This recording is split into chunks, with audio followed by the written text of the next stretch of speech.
안녕하십니까. CJB 모닝와이드 월요일 아침에 인사드립니다. 네, 지난 주말 최고 기온이 19도에 이르면서 포근한 봄을 미리 보기로 만난 듯 했는데요. 네. 하지만 추위가 물러간 자리에 미세먼지라는 불청객이 찾아와서 대기질이 나쁨 수준으로 측정됐습니다. 그렇습니다. 이번 미세먼지는 몽골 고비 사막 황사의 영향이라고 합니다. 포근한 날씨가 오늘까지 이어지면서 미세먼지도 그대로 머무르는데요. 한편 건조한 날씨가 이어지면서 우리 지역 영동에도 산불이 발생했죠. 날이 밝는 대로 헬기도 동원해서 불을 진화한다고 하는데 화재 사고에 각별히 신경 써주시기 바랍니다. 그럼 뉴스 시작합니다. 지난 주말 동안 영동에서 우즈베키스탄 국적의 유학생들 7명이 무더기로 코로나19 확진 판정을 받았습니다. 영동구는 지역 내 모든 외국인 유학생들을 대상으로 한 전수검사를 벌이기로 했습니다. 이태현 기자입니다. 유원대에 다니는 우즈베키스탄 국적의 유학생이 첫 확진 판정을 받은 건 그제입니다. 기숙사 입소를 위해 받은 진단검사에서 양성을 나타냈는데 이 유학생과 접촉했던 같은 국적의 다른 유학생들도 무더기로 확진된 겁니다. 이들 모두 확진 전까지 아무런 증상도 보이지 않았습니다. 감염 경로에 대해서는 아직까지 전혀 밝혀지지 않은 가운데 영동구는 유원대에 다니는 모든 외국인 유학생들을 대상으로 한 전수조사를 벌일 방침입니다. 우즈베키스탄 등 외국인 유학생들에게 진단 검사를 받도록 공고했으며 미이행 시 행정명령을 내리도록. 한편 충북 지역의 백신 1차 접종 대상자 14,000여 명 중 95%에 달하는 13,400여 명이 예방접종에 동의한 것으로 조사됐습니다. 1차 접종 대상자는 요양병원과 요양시설에 만 65세 미만 입소자와 종사자들, 그리고 감염병 전담병원의 환자와 종사자들입니다. 병원은 자체적으로 접종을 하실 거고 요양시설에는 저희가 보건소라든지 의사가 방문을 해서 접종할 계획입니다. 이들에 대한 예방접종은 오는 26일부터 시작됩니다. CJB 뉴스 이태현입니다.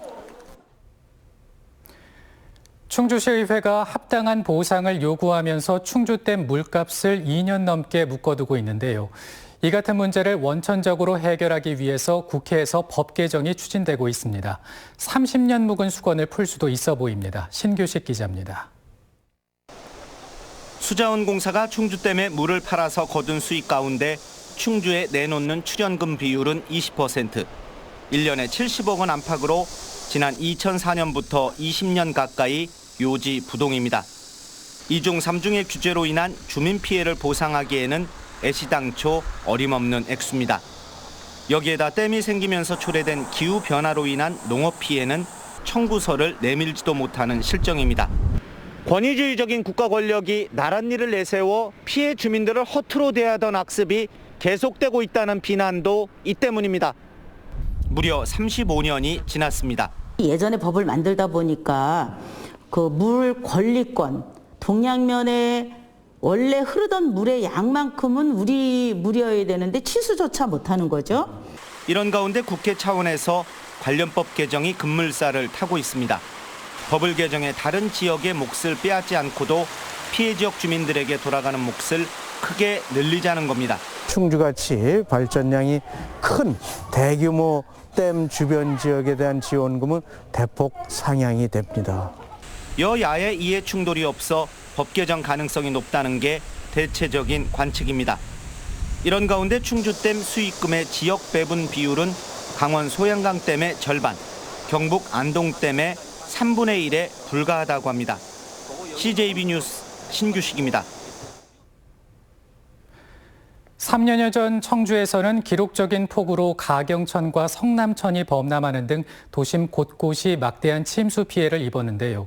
청주시가 악목을 반복하지 않겠다며 침수 예측 시스템을 구축하고 본격 가동을 앞두고 있습니다. 조용관 기자의 보도입니다. 일요일이었던 지난 2017년 7월 16일 오전, 불과 반나절 만에 쏟아진 290mm의 물폭탄으로 도심 곳곳이 물바다가 됐습니다. 하천이 넘치면서 집과 도로, 아파트 지하 주차장, 공장 등이 물에 잠겼고 사망과 실종, 이재민이 속출했습니다. 시민들은 재난 경보 시스템이 아닌 SNS를 통해 스스로의 안전을 지켜야 했습니다. 지금 워낙 하축폭이 좁은 데라 지금 율량전이 지금 무심천보다도 더 위험합니다.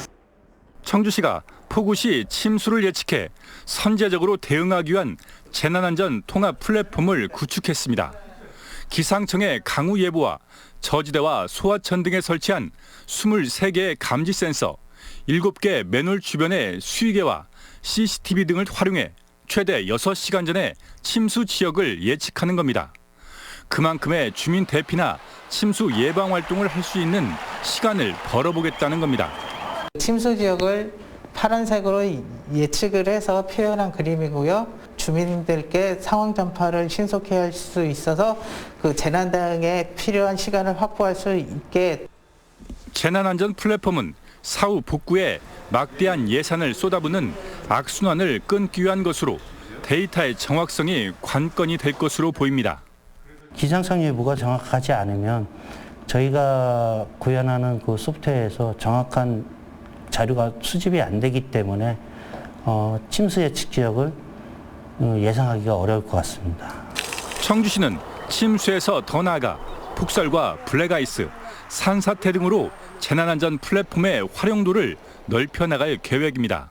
CJB 뉴스 조용광입니다. 평소 운전을 하다 보면 좌회전이나 보행자 신호에 걸려 차를 멈췄는데 정작 좌회전 차량이나 보행자가 없는 경우가 있습니다.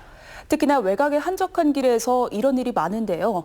청주시가 감응 신호 시스템을 도입해 직진 차량이 보다 원활하게 통행할 수 있도록 만들었다고 합니다. 박원 기자가 취재했습니다. 청주 고은 삼거리와 문희IC를 잇는 32번 국지도입니다.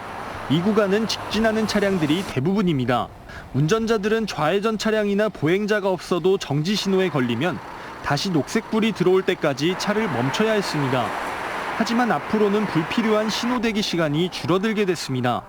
청주시가 직진 차량은 많지만 상대적으로 보행자나 좌회전 차량이 없는 곳에 감응 신호 시스템을 도입했습니다. 신호등 옆에 영상 감지기를 설치해놓고 정지선 근처에 대기 차량이 있을 때만 좌회전 신호를 주는 방식입니다. 보행자 신호도 주기적으로 불이 들어오는 게 아니라 버튼식으로 변경됐습니다. 보행자들은 이렇게 버튼을 누르면 보행 신호를 받아 건널 수 있습니다. 이렇게 시스템을 바꾸는 건 직진 차량이 많은 곳에서 불필요한 신호 대기 시간을 줄여 교통 흐름을 원활하게 하기 위해서입니다. 한 달간 시범 운영을 마친 청주시는 청주IC 인근 등 교차로 12곳에 우선 도입했습니다. 시민들에게 호응이 좋음으로써 저희 청주시는 앞으로도 시내 일원에 확대 설치할 계획입니다. 국토교통부와 경찰청 조사 결과 감응신호 시스템 도입으로 인한 경제적 편익이 전국적으로 연간 4천억 원에 이르는 것으로 분석됐습니다. CJB 뉴스 박원입니다.